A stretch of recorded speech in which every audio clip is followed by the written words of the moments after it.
Okay, welcome back guys sa Nervits Gaming. So ngayong araw guys is try po natin yung ating lossless scaling dito sa ating NBA 2K25. Kasi guys yung last video natin kung paano siya i-install sa ating handheld console. So kung wala ka pang guys idea about sa lossless, nandiyan po yung link sa baba.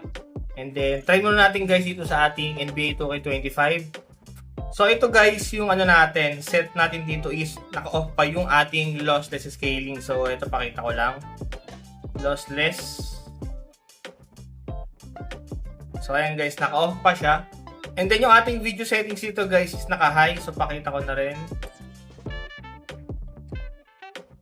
So ayan guys, overall quality high. So try mo natin siya guys sa walang lossless. So play now tayo. So ito guys yung ating gameplay ng NBA 2K25 with high settings. So nasa siya? 49 to 50 FPS. So playable naman siya guys. Di bali lang talaga. May kaunting hiccups lang or pitik sa high settings. Pero pagka guys, low to medium, sobrang smooth naman siya. 60 FPS. Pero pagka ito high, ayan, 50 FPS sobrang goods na rin naman. Pero yun nga, sabi kasi yung iba guys na hindi raw talaga gumagana yung lossless or fake daw talaga. So try natin guys kung gagana siya rito guys sa NBA 2K25, kung magiging smooth or tataas pa yung ating FPS. Okay, so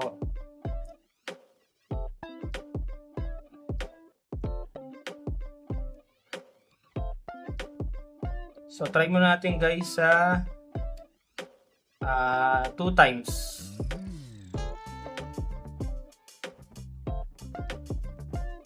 So ayan guys, from 50 naging 90 FPS na siya.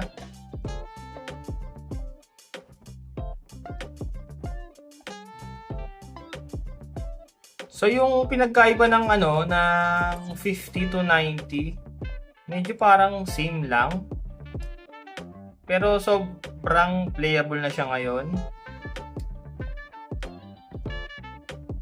Kumbaga na guys, kumbaga si lossless is na-enhance din niya kahit paano yung FPS natin. So try pa natin guys taasan yung ating lossless. Gawin nating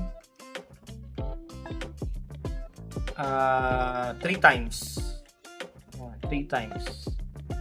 So ayan guys, meron tayong 120 FPS using lossless.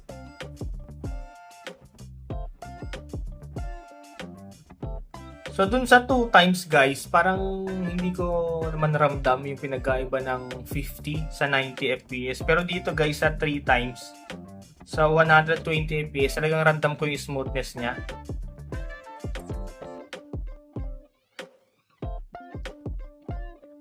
Yan, sobrang guys, naging fluid na siya. Parang nawala na rin yung guys, mga hiccups or pitik.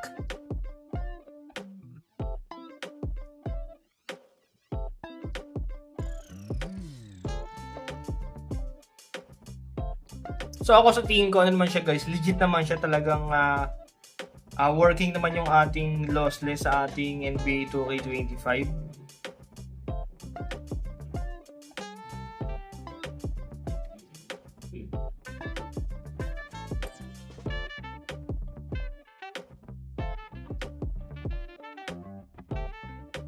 So goods na goods guys sa sa 3 times with high settings.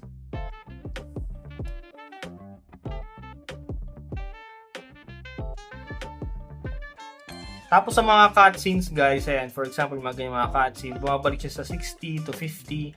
Pero pag in-game na ulit, bumabalik na siya sa ayan, sa 120 to 130 FPS.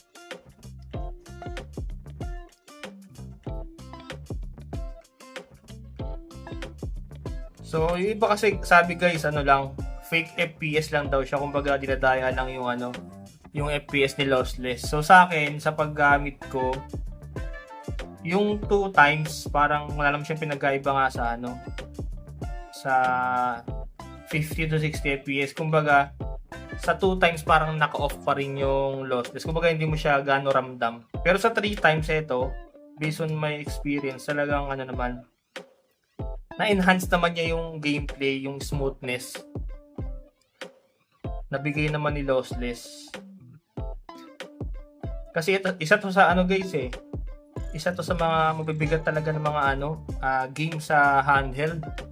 NBA 2K25 talaga guys. So next video natin guys, try po natin siyang i-try sa Steam Deck LCD kung gagana yung lossless. Anyway, yung nga pala guys, kung gusto niyo mag-install ng lossless, may bayad po siya sa Steam. Binibili siya ng 200 pesos.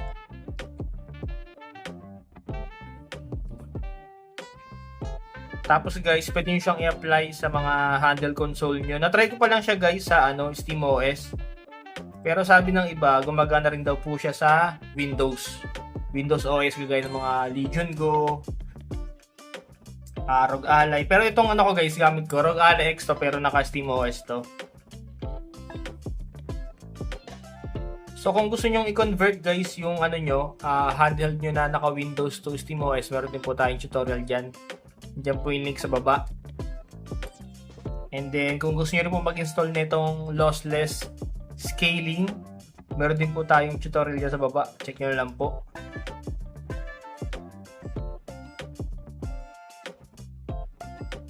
So, ayun for me guys. Goods naman.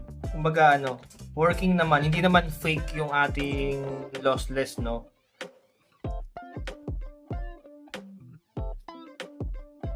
Kumbaga helpful naman talaga siya. Pero sabi kasi ng iba guys, hindi na gumagana sa lahat ng game. So next time guys, tatry natin sa ibang game yung lossless scaling natin. So next video natin guys, try natin sa iba't ibang klaseng games, sa iba't ibang mga heavy na mga AAA games. Kung talagang nakakatulong tong lossless sa ating gameplay, kasi nga dito pa natin siya na-try sa NBA 2K25. Pero sa NBA 2K25 guys, ayan, 3 times lossless scaling, maabot tayo ng 130 to 150. Sobrang good, sobrang smooth ang ating gameplay. At kung naghanap kayo guys sa mga handheld console, kagaya po ng mga Switch OLED, Switch 2, Steam Deck, ROG Ally, Legion Go S, PM lang po kayo sa ating page, available po sa atin yan. Free games na po and free setup na rin. So yun lang po guys para sa ating video ngayong araw. Thank you for watching and happy gaming!